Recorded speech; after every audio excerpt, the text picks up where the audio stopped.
Hello, कैसे हो आप सब? आई होप बहुत अच्छे हो माय लिटिल चैम्प्स। सॉरी कि बहुत दिनों से मैंने कोई वीडियो नहीं डाली, बट मैं कोशिश करूँगी यार कि मैं कंटिन्यू कर पाऊँ।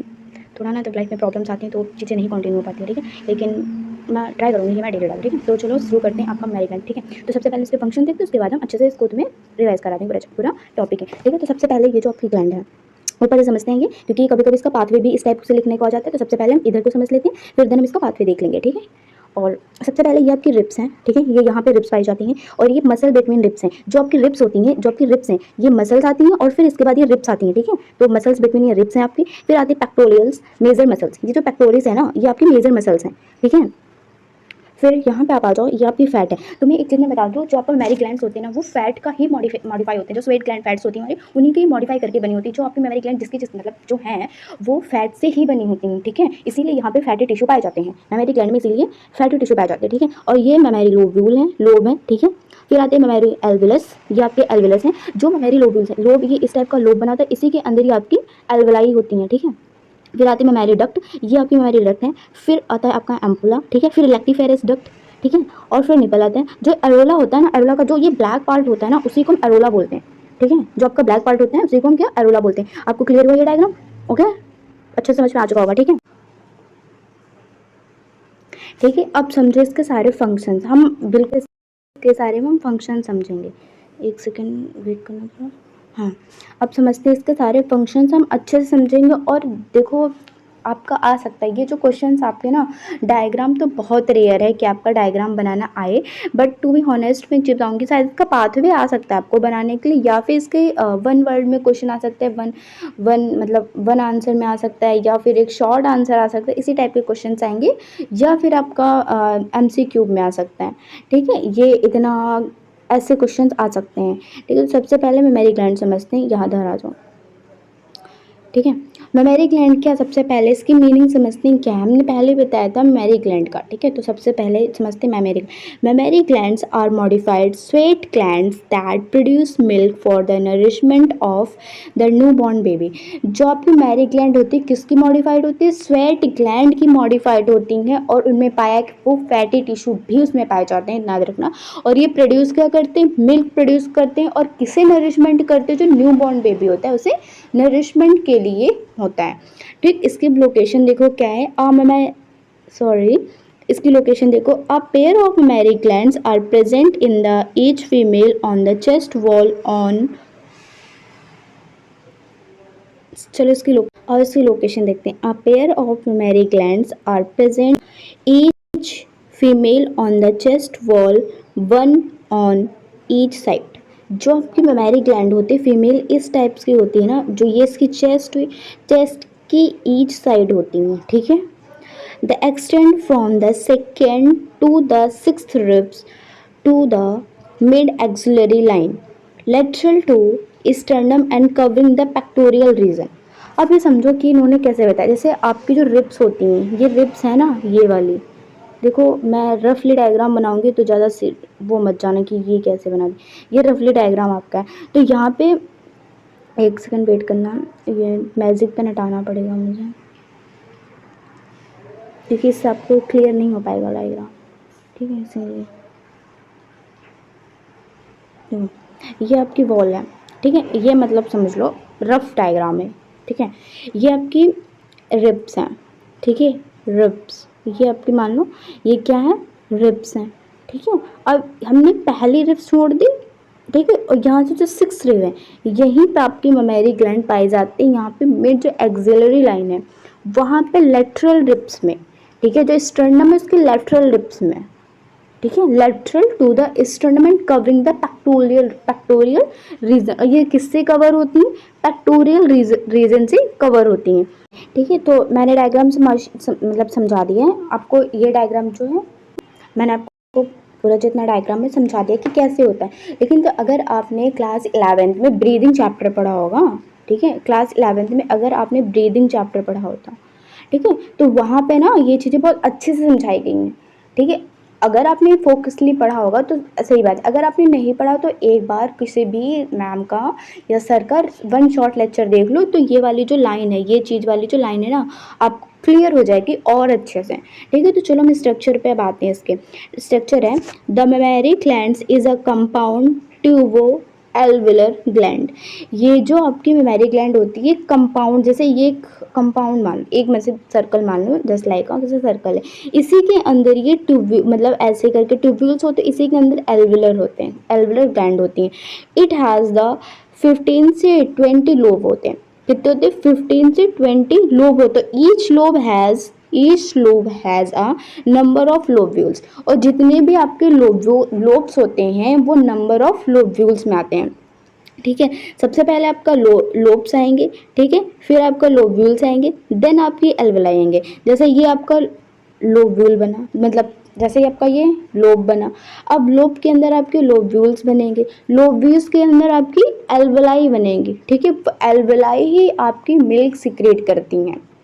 ठीक है, each lobe contain many alveoli. जितने भी ये आपके लोब होते हैं, ये जितने भी आपके लोब होते हैं उनके अंदर एल्वेलाई आती हैं। Each lobules contain many alveoli. और जितने भी लोब्यूल कंटेन करते हैं वो भी एल्वेलाई कंटेन करते हैं। Alveoli are line by the secretory epithelial cell. जो आपकी एल्वेलाई होती है वो सिक्रेटरी एपिथेलियल सेल्स होती हैं। ठीक है, लाइन्स होती हैं सिक्रेटरी एपिथेलियल सेल की। ठीक है, जो एल्वेलर सेल्स होती हैं वो आपकी क्या होती हैं? सिक्रेटरी सेल्स होती हैं। These are milk secretory epithelial cell that secrete. जो आपकी एल्वेलर सेल्स होती हैं उन्हें सिक्रेटरी सेल्स कहते हैं, और वही सेल्स आपकी जो होती है वो मिल्क सिक्रेट करवाती हैं। अकॉर्डिंग तो सबसे पहले आते हैं सिंथेसाइज करवाती है carbohydrate, protein and fat, milk, lactose and calcium. ये जो आपकी एल्वेलर सेल्स होती हैं ये आपकी देखो मैं सिक्रेट करवाती हैं। ठीक है, अब इन्हें अगर सिक्रेट करती है तो आप जाहिर सी बात है उसमें कुछ तो न्यूट्रिशन चाहिए होंगे ना। तो इसमें क्या क्या न्यूट्रिशन आते हैं? तो आपका कार्बोहाइड्रेट आता है, प्रोटीन आती है एंड फैट्स आते हैं, फैट, ठीक, लैक्टोज आते हैं एंड कैल्शियम आता है। भाई कैल्शियम तो आपकी बॉडी के लिए बहुत इंपॉर्टेंट, खासकर जो आपकी फीमेल्स हैं इनके लिए कैल्शियम बहुत इंपॉर्टेंट है। उसका एक रीजन है जो हम आपको मेंस्ट्रुअल साइकिल में समझा देंगे, उसका रीजन क्या है। ठीक है, जहाँ पे हमें वैसे टॉपिक को हम लाएंगे, अदरवाइज हम दूसरा टॉपिक यहाँ पे लेकर नहीं आने वाले। फिर आता है secrete milk by the exocytosis milk contain water, protein, fat, lactose and oxytocin. ये यहाँ पे जो मिल्क सिक्रेट बताएगी कि जब मिल्क सिक्रेट होता है तो उसमें क्या क्या मिल्क कंटेन करा, जैसे वाटर भी होता है, प्रोटीन्स भी होते हैं, फैट भी होता है, लैक्टोज भी होता है एंड ऑक्सीटोसिन भी होता है। देखो ऑक्सीटोसिन जो है वो आपका एक मतलब ऐसा समझ लो कि जैसे ऑक्सीटोसिन इस टाइप का, जैसे अगर ऑक्सीटोसिन तभी रिलीज होता है जब मेरे को सर ने कॉन्सेप्ट समझाया था कि ऑक्सीटोसिन तभी साथ रिलीज करता है जब आपका एक बेबी होता है, जब उसे भूख लगती है या फिर उसे जब रियलाइज होता है। जैसे मैंने बहुत अच्छा कॉन्सेप्ट समझा था, मैं कोशिश करूँगी बहुत उन्हीं की लैंग्वेज समझाने की। जब एक बच्चा मतलब ट्राई करता है, जब वो रोता है, तब जब रोता है और जब माँ को सिग्नल पहुंचता है कि एक बेबी रो रहा है, तब आपका ऑक्सीटोसिन रिलीज होता है, और जब ऑक्सीटोसिन रिलीज होता है तब वहाँ पे मिल्क सिक्रेट होता है। These are contractile cells present between alveolar cells and basement membrane। जो आपकी मायोएपिथेलियल सेल्स हैं ये कॉन्ट्रैक्टाइल सेल्स होती हैं। क्या होती हैं? कॉन्ट्रैक्टाइल सेल्स होती हैं जो प्रेजेंट होती हैं आपकी बिटवीन एल्वेलर सेल्स, ठीक है, और बेसमेंट जो मेम्ब्रेन होती है उसमें ये प्रेजेंट होती है। देखो ये जितने भी आपके चैप्टर्स आ रहे हैं जो ये सेल्स के बारे में आ रही है ना, जैसे ये कॉन्ट्रैक्टाइल हो गया और एपिथेलियल हो गया, ये आपको ना क्लास 11th में चैप्टर है स्ट्रक्चर करके एनिमल टिश्यू। ठीक है, एनिमल टिश्यू करके चैप्टर है। ठीक है, उसी में ये चीजें समझाई गई हैं। देखो अगर आपको ब्रीफ में समझना है तो मैं यही प्रेफर करूंगी, आप क्लास 11 का ये चैप्टर पढ़ सकते हैं, स्ट्रक्चर इन एनिमल टिश्यू करके है। आप उस चैप्टर को जाके पहले पढ़ लो, तो जो आपकी एपिथेलियल सेल्स आ रही हैं, कॉन्ट्रैक्टाइल सेल्स आ रही हैं, आपको ये बहुत अच्छे समझ में आएगा। ठीक है, तो सबसे अब समझ गए ना। They help in the milk erection in response to the oxytocin by contraction। जैसे मैंने अभी कॉन्सेप्ट बताया कि बेबी वाला, तो ये जो यहाँ पे आ रही है ना वो उसी का, जैसे अब किसी बेबी को भूख लगती है, जब मिल्क इरेक्शन करता है तो वहाँ पे रिस्पॉन्स आपको ऑक्सीटोसिन ही करता है। कॉन्ट्रैक्टाइल मतलब मिल्क को बाहर लाने में जो आपकी हेल्प करता है वो ऑक्सीटोसिन ही करता है। ऑक्सीटोसिन का एक और शायद काम है, जब बेबी बर्थ लेता है उस टाइम भी ऑक्सीटोसिन ही वहाँ पे सबसे बड़ा रोल अपना करता है, इसीलिए जो आपकी मायोमेट्रियन सेल्स है वो स्मूथ हो जाती है और जो आपका बेबी है वो बाहर आता है। ठीक है, तो ये आपकी समरी है, लोग पढ़ो, ये जितना आप खुद पढ़ोगे या उतने समझ में आएगी, बट एक बार मैं आपको बता रही हूँ। ठीक है, मेमरी ग्लैंड और मॉडिफाइड स्वेट ग्लैंड है, ये रिवीजन है इसका। ठीक है, 15 से 20 lobes present in each gland, each lobes lobule alveoli milk secrete cells हैं। ठीक है, alveolar cells milk, alveolar cells हैं वो मिल्क सिक्रेट करती हैं, प्रोटीन, फैट, लैक्टोज एंड टीटी से। फिर मेमरी डक्ट आती है जो कि लैक्टोफेज डक्ट और निपल्स होती है, जैसे मेमरी डक्ट हुई और फिर लैक्टोफेज डक्ट एंड निपल। ये आपको पाथवे याद रखना है, ये पाथवे आपका इंपॉर्टेंट है। अभी था अच्छा आ जाऊँ मेमरी ग्लैंड पे। Small duct from the alveoli of the lobule open into the memory tubule. ठीक है, जो आपकी मेमरी डक्ट होती है ना वो स्मॉल डक्ट होती है, जैसे मेमरी ग्लैंड जो स्मॉल डक्ट होती है। ठीक है, फिर उसमें एल्वेलाई होती है, फिर वो एल्वेलाई होती है, उसमें लोब्यूल्स होते हैं, वो ओपन कहाँ करते हैं? आपके मेमरी ट्यूब्यूल्स में ओपन करते हैं। These duct are lined by the simple cuboidal epithelium. देखो मैंने फिर भी बताया था कि ये जो सिंपल जितने भी ये एपिथेलियम करके ये टिश्यू आ रहे हैं ना बेटा, मैं लिटरली बता रही हूँ, आप जाकर क्लास 11th का चैप्टर पढ़ो। ठीक है, ये आपको जितने भी सिंपल क्यूबॉइडल एपिथेलियम है ये सारे कॉन्सेप्ट वहीं पे आपके क्लियर हो जाएंगे। ठीक है, फिर आ जाओ मेमरी ट्यूब्यूल्स पे। Many tubules unite to from the mammary ampulla. जो आपके मेमरी ट्यूब्यूल्स होते हैं ये एक यूनिट होती है। ठीक है, इसीलिए यहाँ पे मेमरी एम्पुला बनता है। These tubules are line by the simple columnar cuboidal, simple columnar epithelium cells यहाँ पे आती हैं। देखो फिर मैं बता रही हूँ, ये आपको अगर पढ़ना है तो बेटा जाके क्लास 11th का चैप्टर एनिमल टिश्यू पढ़ कर आओ, आपको ये चीज़ें क्लियर हो जाएंगी कि सिंपल कोलुमिनार कैसे बने होते हैं, क्यूबाइडल कैसे बने होते हैं, ये सारी चीज़ें वहीं पे क्लियर हो जाएंगी। फिर आओ मेमोरी एम्पुला, सर्वल mammary ampulla open into dilated ampullary duct. जो आपको मेमोरी एम्पुला होते हैं ये कहाँ पे ओपन होते हैं, आपकी मेमोरी डक्ट में ओपन होते हैं, ठीक है। These line by the columnar epithelium, यहाँ पे कौन सा टिश्यू पाया जाता है, कॉलुमिनर एपिथेलियम टिश्यू पाया जाता है, ठीक है। फिर आते हैं lactiferous duct, the mammary duct continues as a wide lactiferous duct, ठीक है। यहाँ पे जो मेमोरी डक्ट होती है उससे कॉन्टिन्यूस करती है वाइडली लैक्टिफेरस डक्ट को।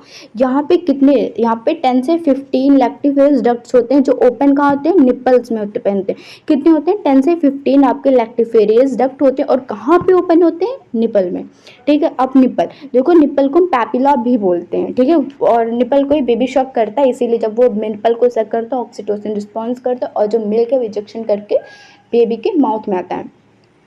The nipples is a small conical projection type का होता है, एज इस टाइप का बना होता है, ठीक है। This tip of nipple has many duct open, जो निप्पल होता है ना इसमें बहुत सारी आपकी डक्ट्स आती हैं, बहुत सारी डक्ट्स ओपन होती हैं, इसीलिए ऑक्सीटोसिन जब रिस्पॉन्स करता है मिल्क आपका बाहर आता है। These duct open on the tip, और ये डक्ट कहाँ पे ओपन होती है, आपकी टिप्स पे ओपन होती हैं, ठीक है। इतना समझ में आ गया, तो इसका पाथवे क्या है, ठीक है। आ जाओ, तो सबसे पहले एल्वेलाई मिल्क, एल्वेलाई मिल्क आती है, सिक्रीटरी सेल इन्हें कहते हैं।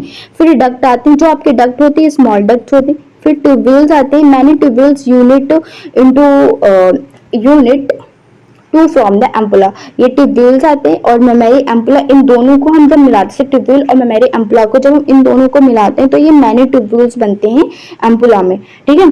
फिर आती है लैक्टिफेरियस डक्ट, जो वाइट डक्ट होती है, कैसी होती है, वाइट डक्ट होती है। और फिर एम्पुला, एम्पुला से सॉरी निपल, फिर आपका निपल आता है और निपल से ही आपके यहाँ पे मिल्क इरेक्शन होता है।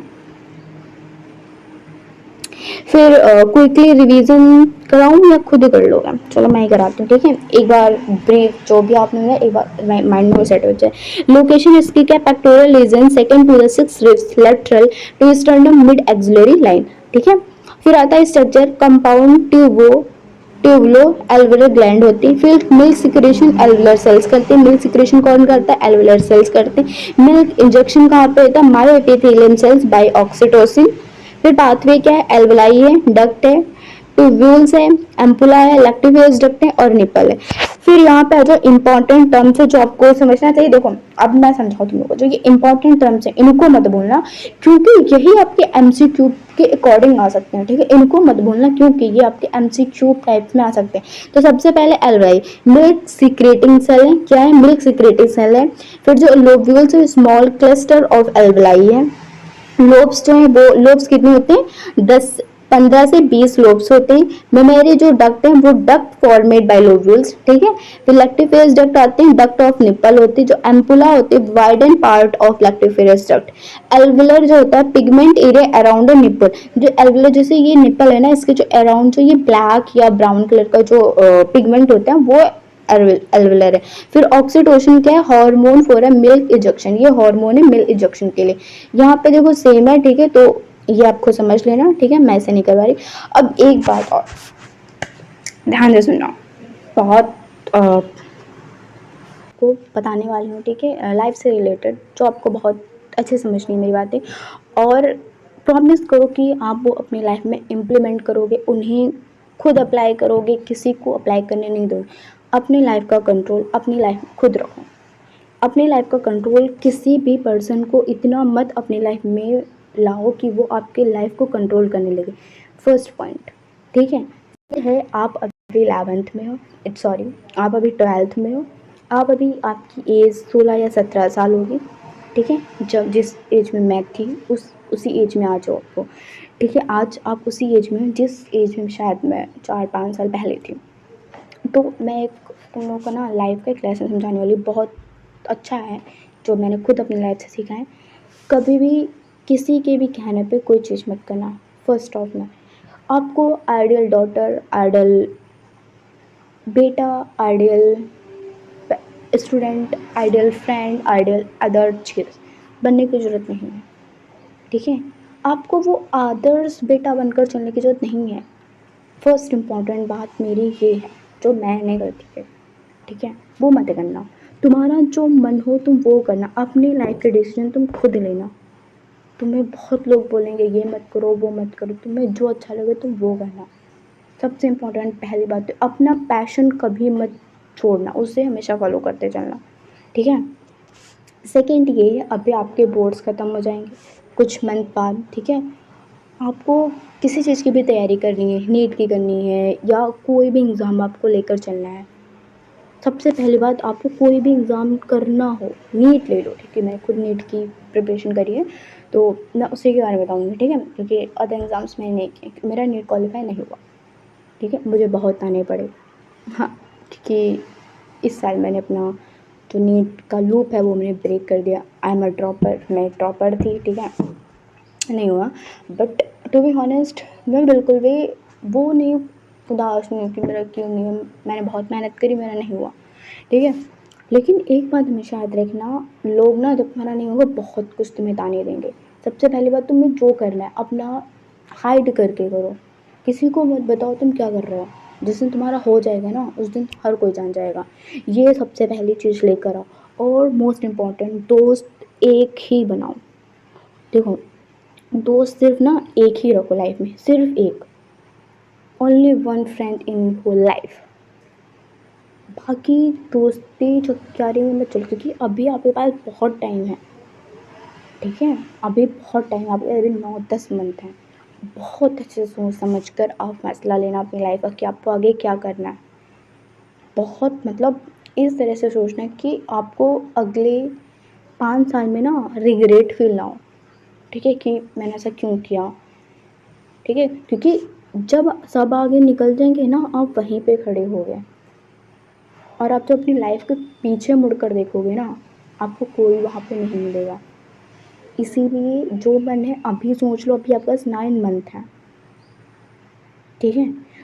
मैं लिटरली बताऊँ, मेरे ज़्यादा फ्रेंड्स नहीं है, मेरे एक ही फ्रेंड है बस। और मैं दोस्त नहीं बनाती क्योंकि मुझे पर्सनली दोस्त नहीं पसंद है, क्योंकि दोस्त लाइक टाइम वेस्ट मुझे लगता है, ठीक है? तो मैं दोस्त नहीं बनाती हूँ। जो भी है भी दोस्त तो मैं उनसे बातें नहीं करती हूँ, लिटरली मेरा यही सीन है। क्योंकि मुझे अपना काम बहुत पसंद है, मुझे अपनी पढ़ाई से बहुत प्यार है, ठीक है? मुझे दुनियादारी या फिर लाइफ में क्या चल रहा है या किसी की लाइफ में चल, मैं इंटरफेयर नहीं करती। मुझे अपने करियर पे बहुत अच्छा फोकस करना है, क्योंकि मुझे बहुत आगे जाना है।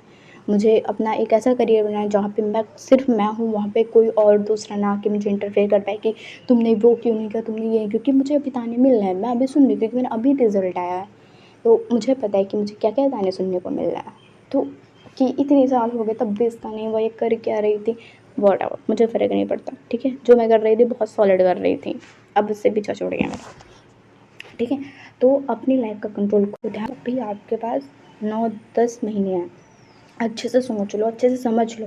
मुझे अपनी एज अ दीदी, एज अ मेंटोर लेकर चलो, ठीक है? मैं आपको कोई गलत राय नहीं दूंगी लाइफ को लेकर। तुम्हारा जो गोल है तुम उसे पैशनेट टाइप से फॉलो करते चलो, ठीक है? किसी के कहने पे कोई चीज़ मत लो। मैंने गलती करी थी, मैं लिटरली बताऊँ, मुझे बायो कभी पसंद नहीं थी, टू बी हॉनेस्ट। कभी भी मुझे ऐसा बायो में कोई दिलचस्पी ही नहीं थी भाई। मुझे ना आर्टिस्ट बनना था। मैं आज भी बहुत अच्छी पेंटिंग बनाती हूँ, बहुत अच्छी ड्राइंग करती हूँ, लेकिन वो कहते हैं ना कि जो लाइफ में होना होगा वही होगा। आप कितना भी अपने पैशन को फॉलो करो नहीं होता है, लेकिन मुझे ऐसा लगता है कि अगर आप अपनी चीज़ों के लिए लॉयल रहोगे ना तो वो चीज़ हो जाएंगी। लेकिन ये वर्ल्ड, मैं लिटरली लिख कर बताऊँगी, ये इसके बनने के चक्कर में मैं अपना सपना छोड़ दिया, क्योंकि मुझे ऐसा लगता था कि पापा जो कहते हैं वो बहुत सही कहते हैं। लेकिन जब अपनी लाइफ के मैंने 3 से 4 साल नीट को दिया, टू बी ऑनेस्ट ये मेरे लिए लाइफ का सबसे बड़ा, एक बोलते ना कि एक मिरर देखने जैसा था। मुझे ना लाइफ का एक रियल मतलब समझ आया, मैंने ड्रॉप ही नहीं लिया। मुझे लाइफ का जीने के रियल पॉइंट ऑफ व्यू पता चले कि लाइफ है क्या एक्चुअल में। तो जिसको भी नहीं तैयारी करनी वो करे, लेकिन मैं सही बताऊँ ना, मेरे कोई दोस्त नहीं है। जब भी मेरा रिजल्ट आता था तभी मेरे से पूछने आते थे रिजल्ट क्या गया, जब भी मेरा एग्ज़ाम होता था मेरे से एग्ज़ाम पूछने आते थे। एक साल मैंने क्या किया क्या नहीं किया मेरे से कोई कुछ नहीं पूछने आता, तो मैं हमेशा ही बोलूँगी अपनी हमेशा चीज़ें छुपा कर करना, जो भी है तुम जो करना चाहते हो वो करना। इस वर्ल्ड को लेकर मत चलना, ये जो वर्ल्ड है ना इसको मत फॉलो करना कभी भी, ठीक है? तुम्हारा जो मन है वो करो, ठीक है? तो सब्सक्राइब कर लेना, और ऐसी लाइफ की इम्पोर्टेंट चीज़ें जानने के लिए मेरे से बात करते रहना, ठीक है? मैं और अच्छे लास्ट में तुम लोग को लाइफ लेसन्स बताती रहूँगी जो मैंने अपनी लाइफ से खुद सीखे हैं, ठीक है? आज के लिए इतना ही, क्योंकि अभी मुझे और काम करना है, ठीक है? तो bye bye. And most important पढ़ते रहना, और ये नोट्स हैं, इन्हीं नोट्स को आप बोर्ड्स में फॉलो करो, आपके बहुत अच्छे मार्क्स आएंगे, ये मैं गारंटी लेती हूँ, क्योंकि मैंने खुद इन्हीं को फॉलो किया, क्योंकि ये मेरे खुद के हैंड रिटन नोट्स हैं, जैसे मैंने खुद फॉलो किया था, ठीक है? तो आप इन्हें फॉलो करके चल सकते हो, क्योंकि मेरे नोट्स हैं, बहुत मेहनत लगती है ऐसे नोट्स बनाने में, ठीक है? समझे? नीट स्टूडेंट थी, ऐसे ही नहीं थी मैं, ठीक है? And bye, thank you.